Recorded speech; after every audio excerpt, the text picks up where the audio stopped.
Saludos, amigos y amigas de La Respuesta. Me ocurre que durante la semana se me acercan muchos amigos y a veces desconocidos para saludarme y comentar el programa. Suelen hacerme observaciones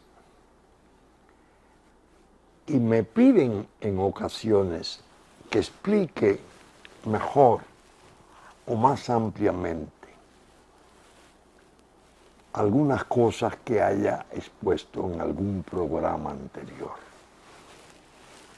A mí esto me llena de satisfacción porque me da la seguridad de que estoy desde La Respuesta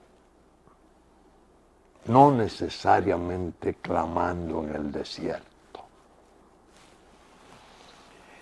Esta semana me encontré con un amigo que me dijo: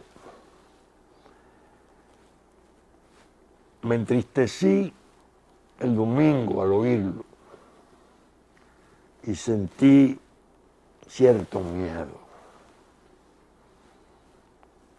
porque lo vi tan pesimista, tan amargo, que me imagino que dadas sus informaciones, usted que siempre sabe más de las cosas, de lo que se ven, para estar tan pesimista debe de tener muchas informaciones negativas. Usted usó una expresión al principio del programa y después al final recogió la entrada del programa. Usted dijo, citando a Émile Zola, el célebre escritor francés, que había asumido la defensa del capitán Dreyfus, condenado a perpetua y degradado deshonrosamente en una persecución antisemítica clara. Usted citó a Émile Zola, que había asumido su defensa pública, y dijo que el alegato de Zola, yo acuso, había creado una especie de terremoto en Francia, porque a pesar de haber sido juzgado y condenado Zola por difamación y ofensa a las Fuerzas Armadas, la verdad estaba en camino y nada la detendría. Se impuso la verdad. Ahora, al final, usted habló de dos verdades: la de la fusión, la del Estado binacional, y la de la resistencia del pueblo a ese plan malvado, siniestro, de fusión y de la creación de un Estado binacional. Hablaba una persona de muy buena formación, no eran esas necesariamente sus palabras. Me digo, explique mejor esa situación, amplíela. Entonces yo comencé por decirle, mire, cuando yo digo que la verdad está en camino y nadie la detiene, en cuanto a la fusión con Haití, estoy haciendo la defensa de los vaticinios nuestros. Nosotros, desde la Fuerza Nacional Progresista, y particularmente yo desde La Respuesta desde hace muchos años, hemos estado advirtiendo al país Los pueblos tienen esa característica, como que entran en una negación, se niegan a admitir que eso pueda ser cierto. Es tan grande, es tan inconcebible, es tan inaudito. No, eso no puede ser. Es la actitud de los pueblos. Pero los hechos, más que las palabras, son los que van demostrando qué puede haber de cierto y serio en el vaticinio. Cuando yo digo la verdad está en camino, en la fusión lo que digo es, se está poniendo cada vez más en evidencia la conspiración, el plan multinacional, multisectorial, que a escala mundial se ha estado llevando a cabo contra el pueblo dominicano, sin que éste haya contado con una mínima defensa de su gobierno. Peligrosa manera de enseñarle al mundo que en el fondo el país está preparado para la fusión, que aquí no hay mayores resistencias, que pueden haber grupos, puñados de exaltados, de ultranacionalistas, de reaccionarios, de racistas, todas esas cosas con que adornan a los principios de los demás. Y que como no hay reacción, el gobierno no protesta, no va a Naciones Unidas, no se queja, no le dice a los organismos internacionales, miren, esto yo no lo puedo tolerar, me están arrollando, me están enviando en avalancha cientos de miles de ilegales. Ya tengo una presencia que no puedo soportar. No. Lo que hace el gobierno es decir, en su portal, vengan, no se queden atrás, que aquí está el trabajo, que aquí está la felicidad. Es decir, el gobierno propiamente es un agente promotor de la invasión haitiana. No tiene otra explicación.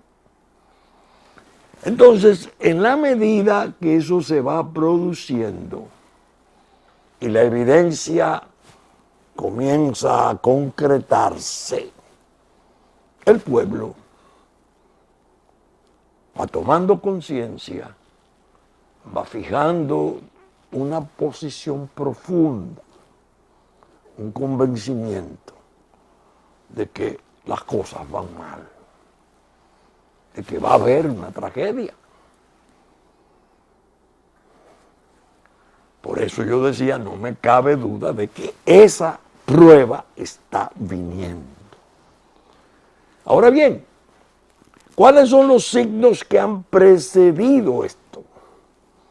¿Cómo esa evidencia ha podido caminar? Si me voy por el tiempo, pasaría 3 horas, que el programa no tiene ese tiempo. En los últimos 2 años, el decreto 327, que es el error más catastrófico que se ha cometido en la política dominicana en toda su historia. Un presidente fue inducido a dictar ese decreto, supuestamente para evitar que se produjeran deportaciones en el mismo tiempo en que se estaba dándole cumplimiento a una sentencia del Tribunal Constitucional, supuestamente, cumplimiento supuesto,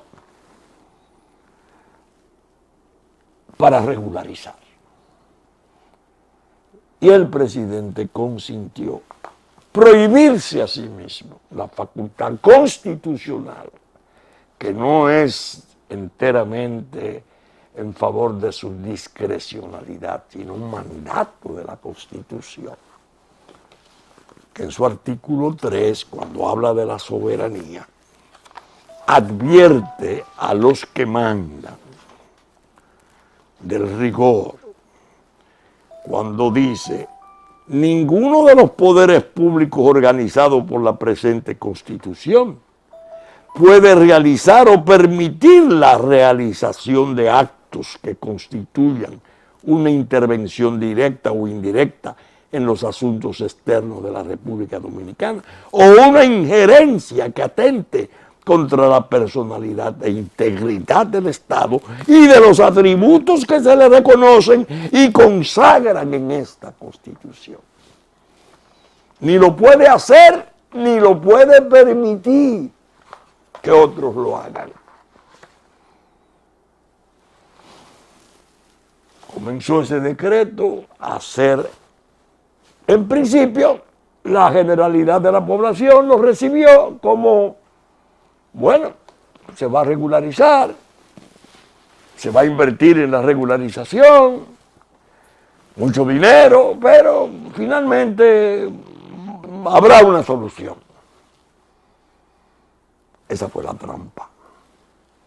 Mientras se supuestamente regularizaba la avalancha con la frontera totalmente desvanecida, porosa, como dijera el canciller de Haití, señalando: tenemos 81 puntos de entrada, porque el haitiano va a la República Dominicana como va de su aposento a la sala, en su casa. Esa trampa, ¿cuándo se pone en evidencia? Cuando llegue el tiempo de la deportación, que se había anunciado que no habría prórroga para que el que no estuviera regularizado se iba sin prórroga, en el nivel presidencial y ante la Asamblea Nacional. Entonces se crearon una serie de maniobras que fueron propuestas en un doble plano. Primero vamos a ver cómo engañamos al pueblo y lo seguimos encantando con la esperanza de que todo va hacia bien, hacia una terminación de regularización. Pero al mismo tiempo mandamos un mensaje a la comunidad internacional: aprieten, aprieten, para crear el embarazo de que yo querría deportar, pero yo no puedo deportar, porque la comunidad internacional se opone, porque nos expondrían a sanciones. Y ahí comienzan a aparecer editoriales del New York Times, del Nuevo Herald, de Europa, de distintos diarios importantes. Bueno, una presión enorme y el silencio del gobierno. En esas circunstancias se nota claro que la verdad está en camino. Pero no es que la fusión se va a cumplir. Para poderla llevar a cabo, habrá que hacer cosas muy graves contra el país, contra el pueblo dominicano. Y no le quepa a nadie la menor duda: va a ser la resistencia de siempre. Ese es uno de los errores que se han cometido con el pueblo nuestro.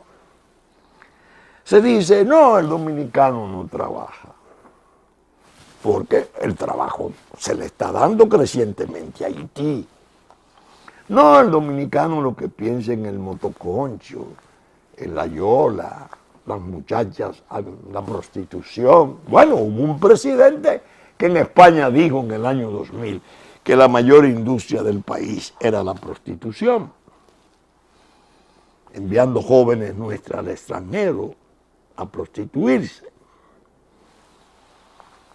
Ellos no hacen, aquí no va a haber nada, podemos hacer cualquier cosa que aquí no va a haber nada. Los empresarios incluso se sienten tan contentos que piensan comprar junto con el capital haitiano y transnacional, narcocapital, comprar literalmente la frontera, catastralmente, una finca.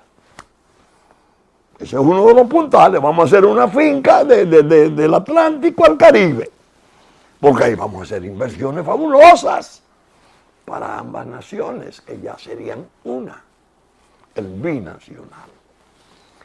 Es decir, que los signos han sido muy claros, muy claros.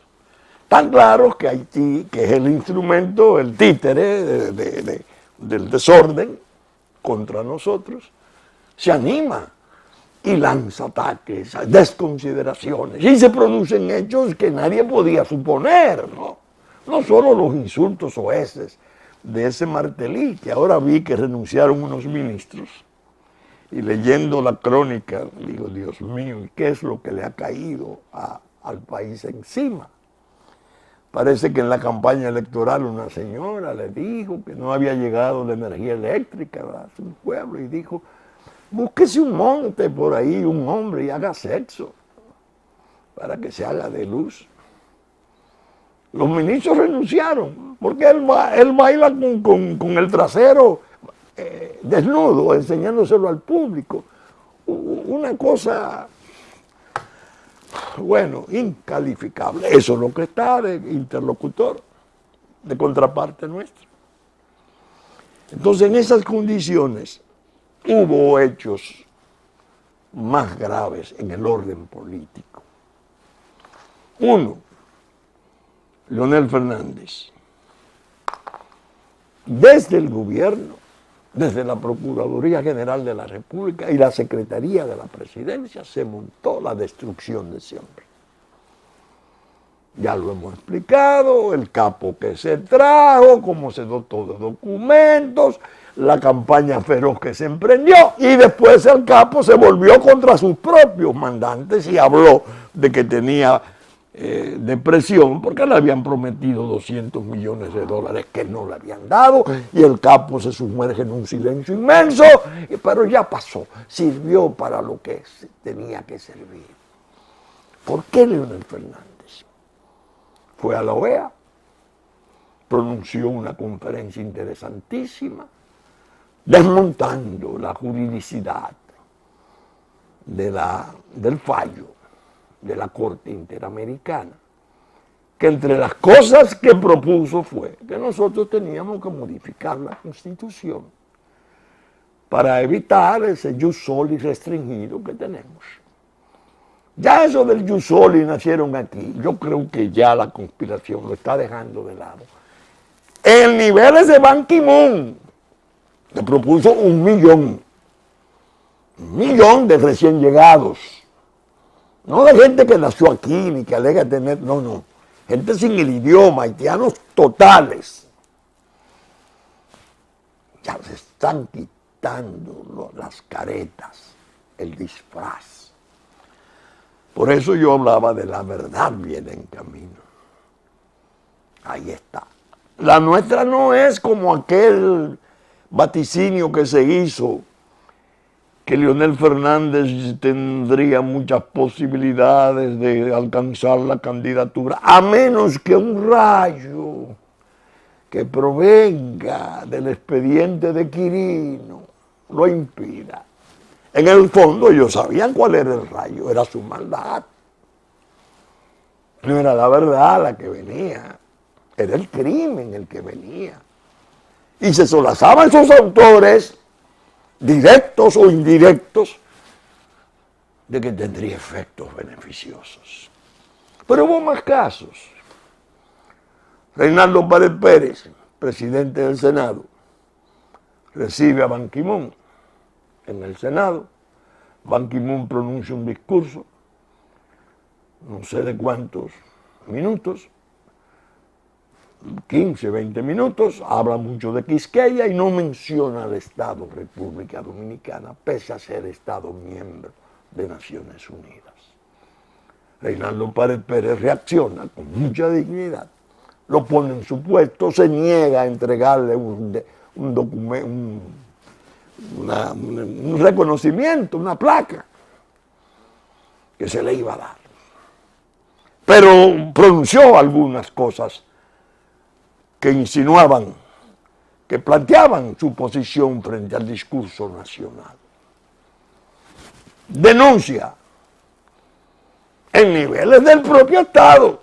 Compró una ley vendió una ley y la cobró.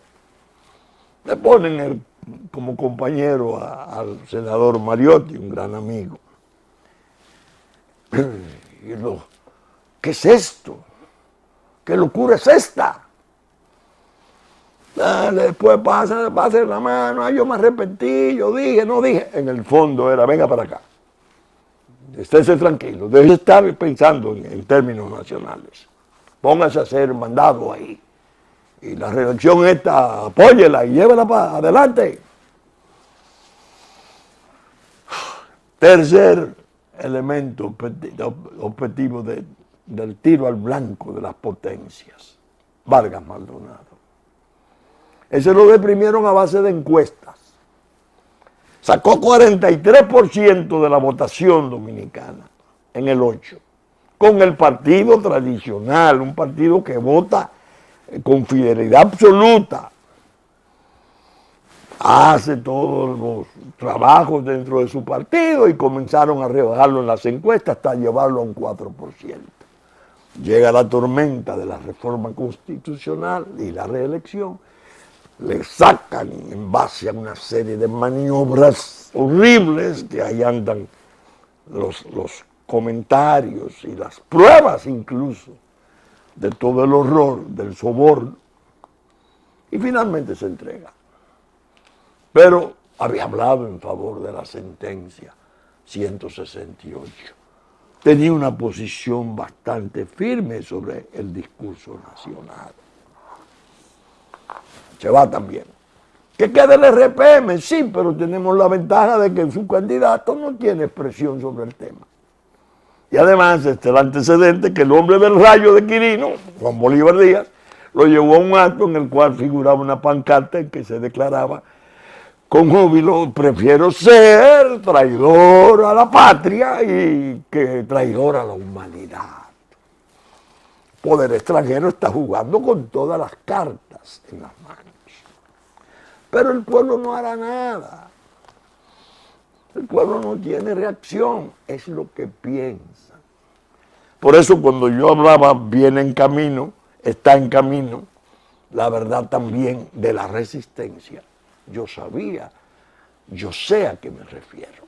Y voy a tomar dos ejemplos que parecerían, ¿cómo diría?, fantasiosos o pueriles, llámenle como ustedes crean. Miren esto. Este es un reportaje de interés humano que hizo el Listín Diario, excelente. Es un bohío, menos que un bohío, es algo ahí, una vivienda penosa en Asua, con este titular: aquí vive un medallista. Es decir, en ese desastre, en esa cueva de miseria, estaba un joven con el sueño de ser un atleta importante, que va a Canadá, participa en los Juegos y gana medalla de bronce. Entonces aquí está el joven cuando el gobierno lo rescata con su bandera. Con su bandera. Tenemos entendido que le van a dar una vivienda o algo por el estilo. ¿Cuál es la enseñanza para la respuesta? Primero, para todos esos sabiondos que viven hablando de la criminalidad, sandeces, repitiendo disparates que han sido desde hace tiempo desterrados de la buena técnica. El crimen es la pobreza. No es verdad. En la pobreza hay ideales, hay sueños. El dominicano es esencialmente valioso. Pruebas como esta las hay por millares, no solo para el deporte, sino para el trabajo. Se forman obreros, profesionales, gente interesantísima. Pero voy a relatar algo para ir sobre la índole del dominicano, que pido que le pongan atención porque es algo que yo he conservado en mi espíritu como una especie de alegría muy especial. Yo tuve un tío político, el esposo de tía Angélica, licenciado Miguel Ricardo Román. Murió siendo juez de Suprema Corte de Justicia en 1953. Un ser humano excepcionalmente valioso, de una pureza y de una corrección increíble. Culto, estudioso de la economía incluso. Él murió en el 53 y en su casa, aquí en Santo Domingo, había un chofer joven que había entrado. Se llamaba Ramón, no sé si ha muerto. Ramón era encantador, díscolo, travieso, como le llaman muchas veces, medio loco viejo. Le faltaban los dientes, de aquí de este lado. Eso era. Mi tío, que era un alma de Dios, lo sobrellevaba, pero sabía que era un muchacho, un tiguerito. Pasan los años del 53 al 65 y yo me encontraba junto al general Santiago Rodríguez Echavarría, el capitán Julián Suet y un sinnúmero de oficiales que habíamos salido del campamento del 6:30 porque lo habían ametrallado la tarde anterior, los aviones de San Isidro, y nos habíamos puesto en la esquina Lincoln con Kennedy, junto a la verga de la antigua, del sanatorio antituberculoso que después pasó a ser la UNTU en su primera unidad. Estábamos dándole finalización a los detalles, porque nos íbamos en la noche para Santiago a levantar la base de Santiago, ya con la coordinación con los aviadores, los pilotos, que llevábamos 9, pero había ya comprometidos compañeros, levantar la base de Santiago y tratar de avanzar en el estallido del 24, que había sido sábado. Bien. Teníamos que llevar un tanque y lo llevamos, un AMX francés enorme, que era lo mejor que había como tanque entonces, enorme. Llegan 2 AMX, uno que fue el que nos llevamos en la noche en una patana, y el otro sigue, pero se detuvieron los dos y yo veo que abren la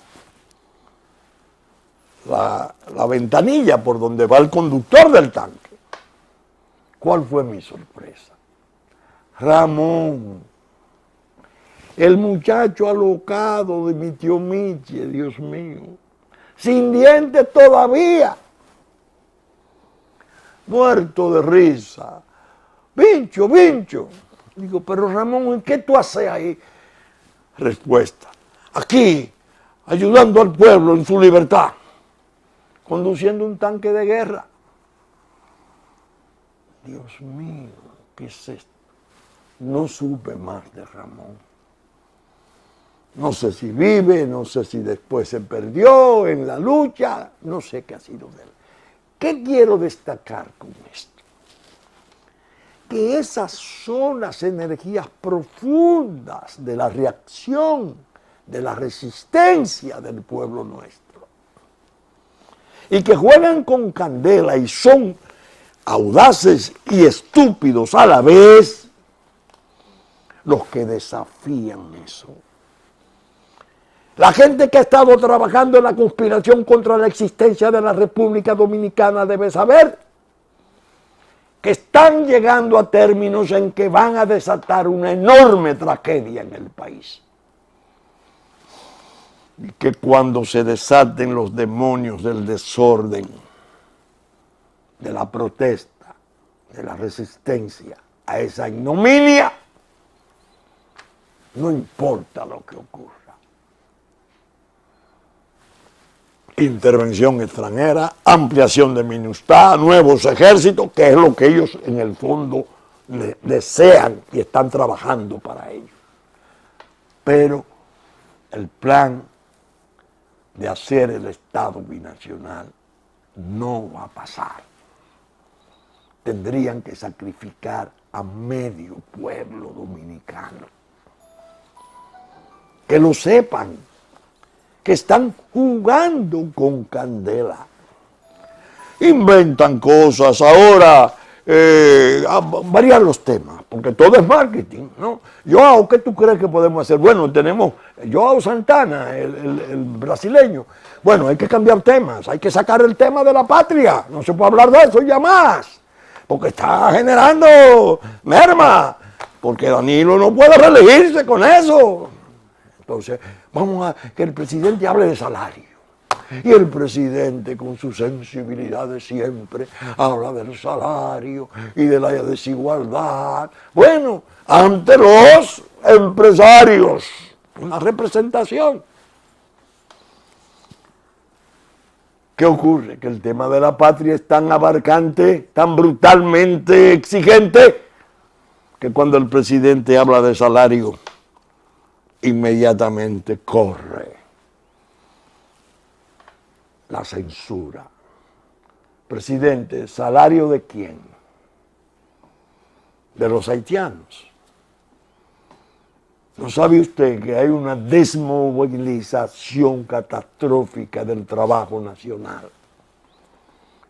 Usted dijo en La Habana, en aquel momento tremendo que tuvo de dignidad,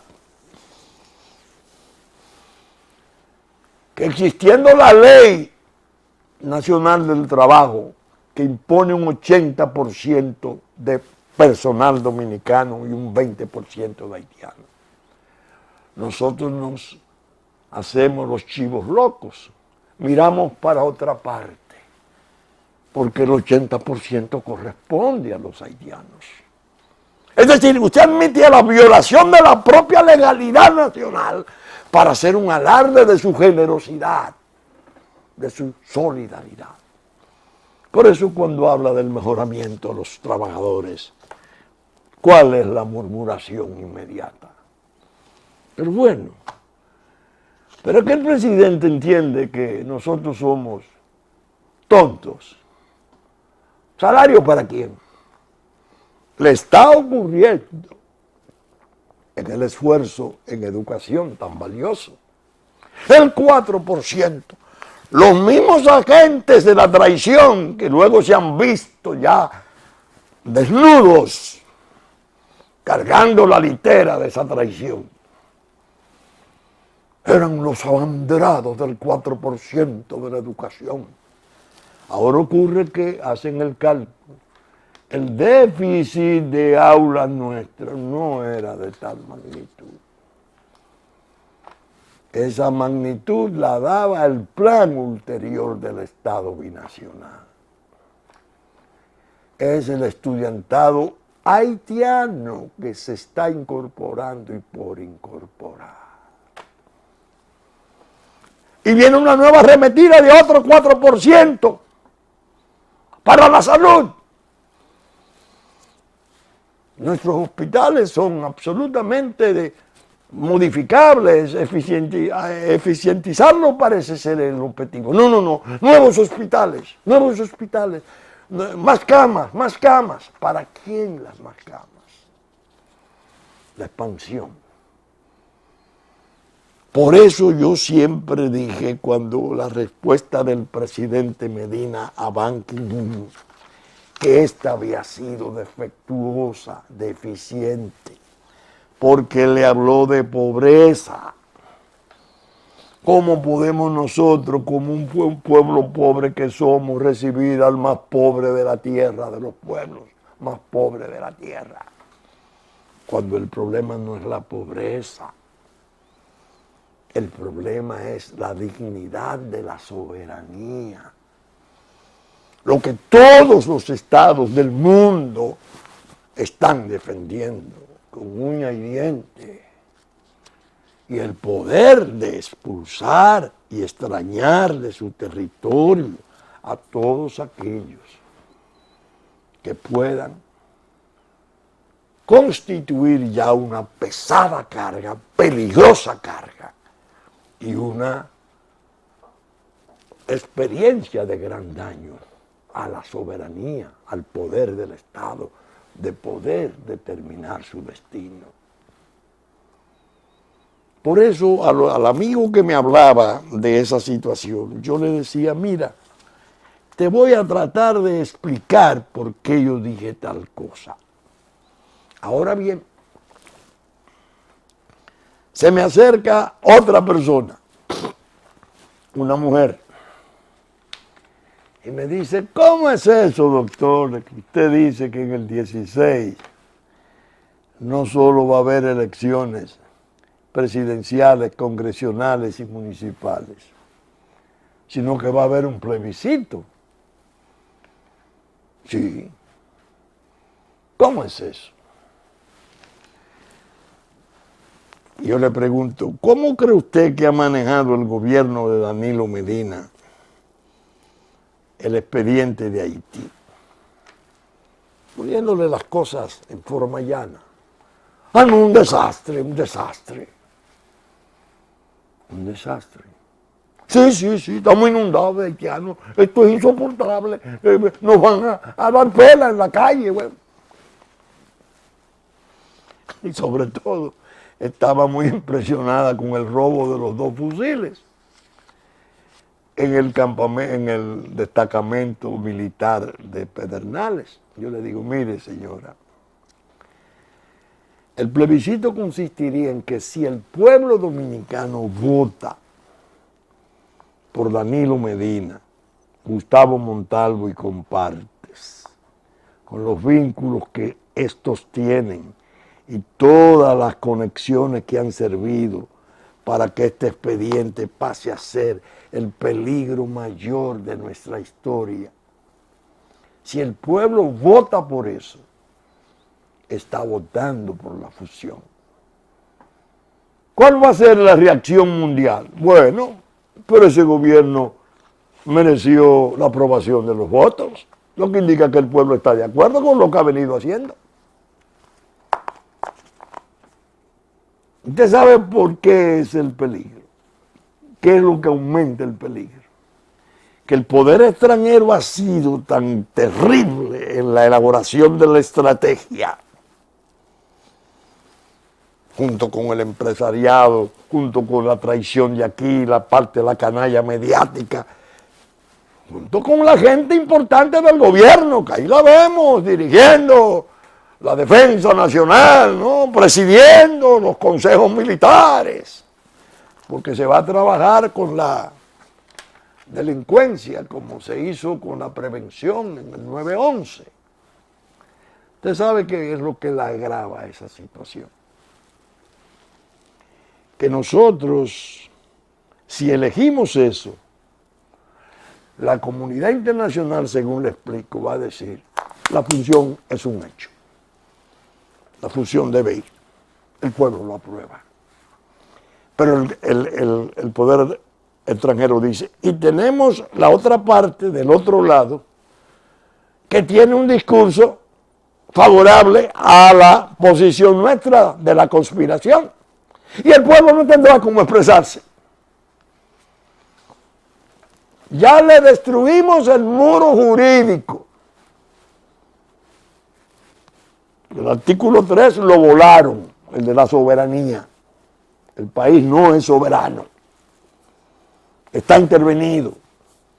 Hay una injerencia odiosísima, condicionante y determinante de las posiciones nacionales que no existen. El muro jurídico se lo volamos. Vamos a ver ahora cómo nos las ingeniamos para meter el fallo de la Corte Interamericana y le volamos el jus soli para completar ese aspecto.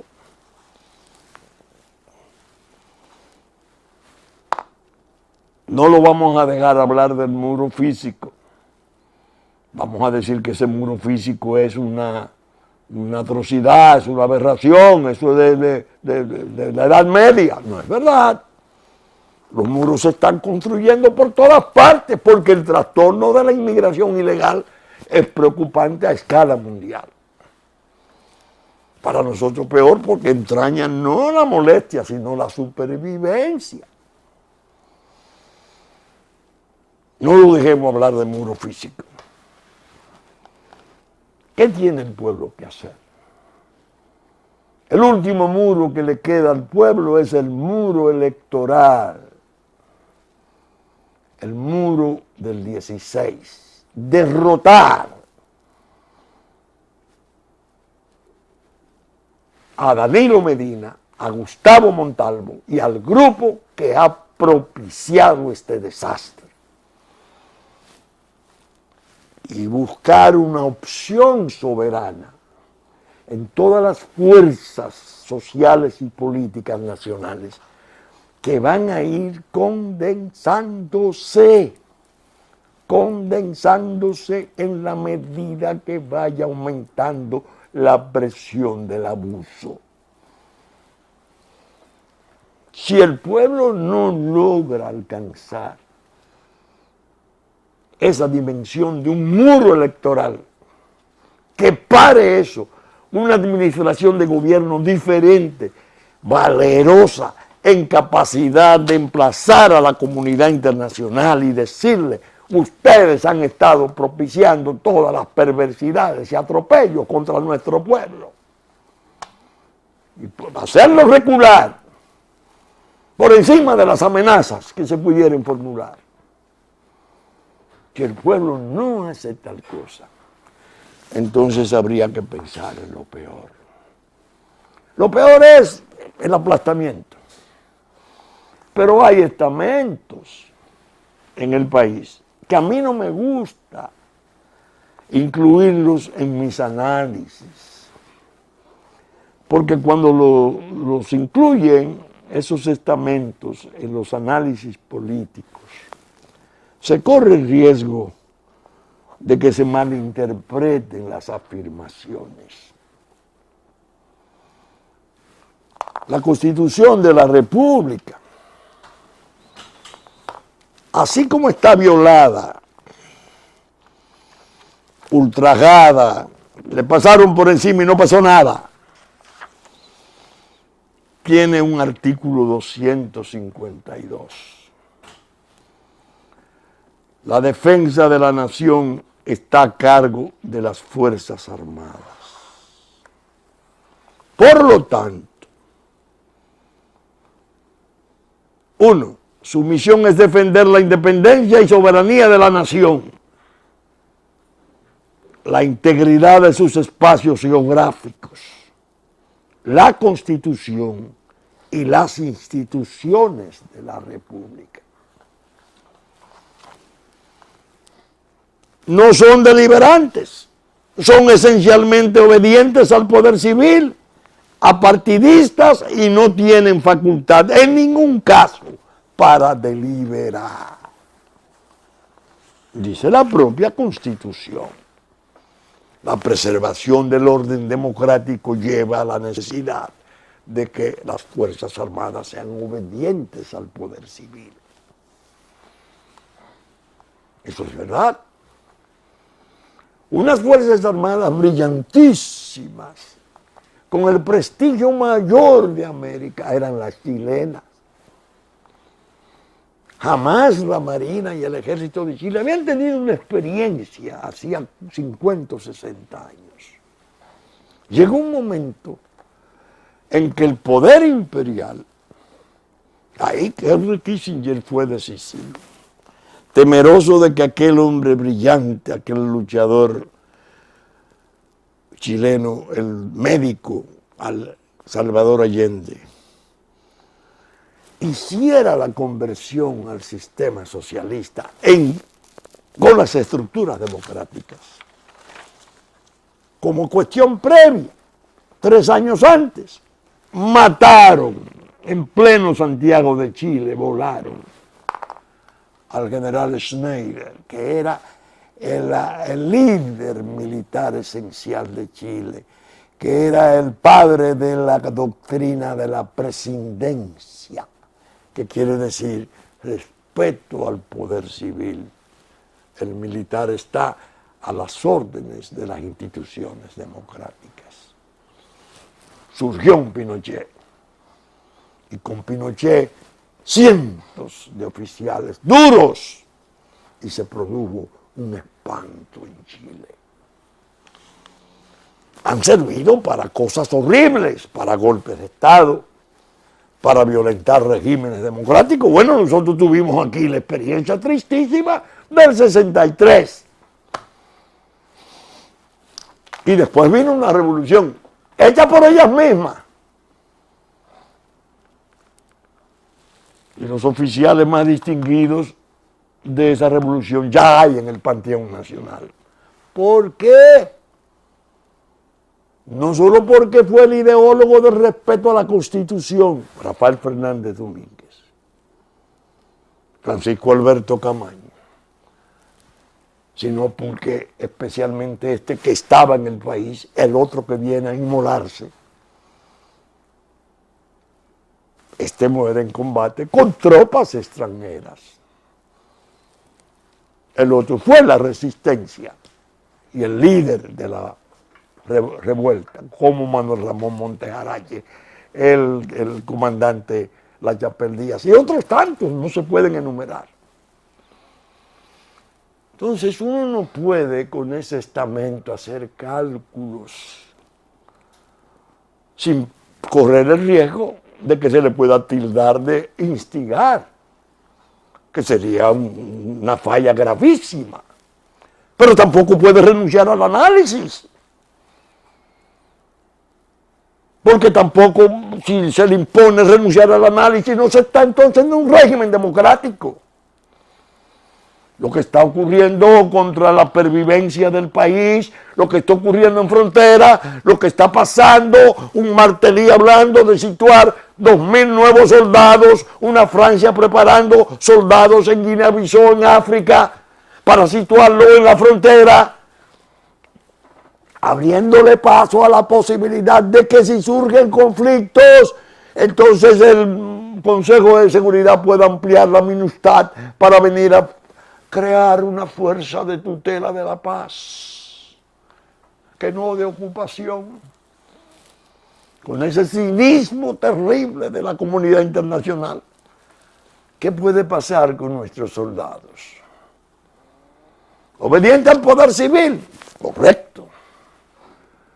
¿Hasta qué punto se puede contar con esa obediencia generalizada? Si hay protestas populares, si se levanta otro 1984, que fue una poblada a escala nacional, cuando no había armas, ahora hay armas sobradas, presencia haitiana organizada. Si surge un conflicto y se oyen tiros y desde el cuartel aparecen los ánimos, el coraje, la determinación de poner fin a cuanto se ha venido haciendo contra la soberanía, contra el territorio, contra la propia existencia del país. ¿Quién puede prever las magnitudes de esa catástrofe? Pero el análisis lo impone, hay que decirlo. Yo lo estoy diciendo y recuerden que yo tengo precedentes de advertir cosas. En Juan Dolio, en el febrero del 65, al doctor Peña Gómez, a don Máximo Lobatón, a Mundito Espinal, a la delegación del PRD y a 14 oficiales de Fuerzas Armadas les dije: si se acepta la tesis de la Constitución sin elecciones, va a haber conflicto entre las fuerzas. Esta gente que no tienen tanta capacidad logística van a tener que entregar armas al pueblo. Y una vez tenga el pueblo armas, Estados Unidos va a desembarcar y nos va a intervenir nuevamente. No, doctor, como un hombre como usted, la moral internacional. Miren lo que pasó. Por eso dije que los momentos están espesándose. Y a Danilo Medina le doy como consejo: salga de ese silencio. No se deje conducir, no se deje manipular por los consejos avanzadísimos del marketing. Al pueblo usted le viene a hablar de salario y el pueblo seguido lo siente en el banquillo de atentar contra los trabajadores nacionales. Le habla de salud y piensan en sus hospitales. Le habla de escuelas y ya están pensando en sus escuelas afectadas y peligradas por aquel desorden que nos están tirando arriba. Hable, como habló en La Habana y en Guatemala. De otro modo, aténgase a las consecuencias. No son buenas las consecuencias que pueden surgir. Cuando yo pronuncié mi conferencia en el 2010, reelección, el entorno nacional y mis posiciones, que yo pretendía la reelección de Leonel Fernández en un tercer periodo, pero con 2 referéndums. Con 2 referéndums. Decía en los últimos párrafos, ya en la página 24 de esa conferencia, ya en el sendero final debo hacer una última precisión. Si para desgracia del pueblo nuestro no se hace caso a mi propuesta, si se prefiere la improvisación que nos lleve a un nuevo y final salto al vacío, si se renuncia a la inteligencia superior y la buena índole que ha gobernado en estos últimos 6 años, entonces, solo entonces mi determinación me llevaría a poner mis energías, pocas o muchas, al servicio del pueblo, pero por el medio alternativo de nuestro candidato, de cuyas cualidades de excepción jamás he descuidado. Me refería al diputado Pelegrín Castillo. Bregar con acontecimientos de todo tipo serían las tareas. No les temo, los he visto de parecida gravedad y creo que el pueblo podría mirar hacia nosotros y entender que somos realmente confiables ante los desafíos que le podrían proponer los desaciertos y tumbos de lo que ya ha conocido. Nadie dude de nuestro compromiso permanente con sus mejores causas. Repito esas expresiones. La Fuerza Nacional Progresista va a trabajar por la opción soberana. No quiere decir que quiere capitalizar por oportunismo, no, sino comprometerse a servir y a darle al país la posibilidad de expresarse en el levantamiento de ese muro electoral que es el que puede poner fin a todo este desastre de entrega de nuestra patria.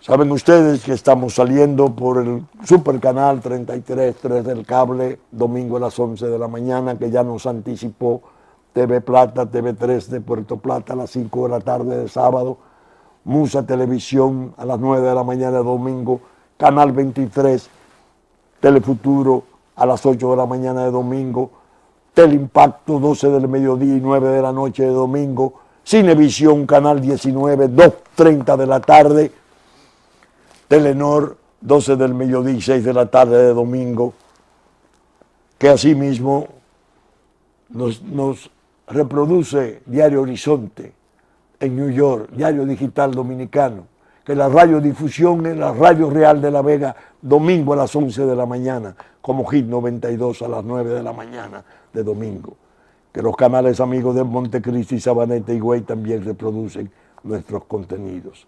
Con la gracia de Dios esperamos estar con ustedes en una nueva entrega de La Respuesta. Muchas gracias y hasta entonces.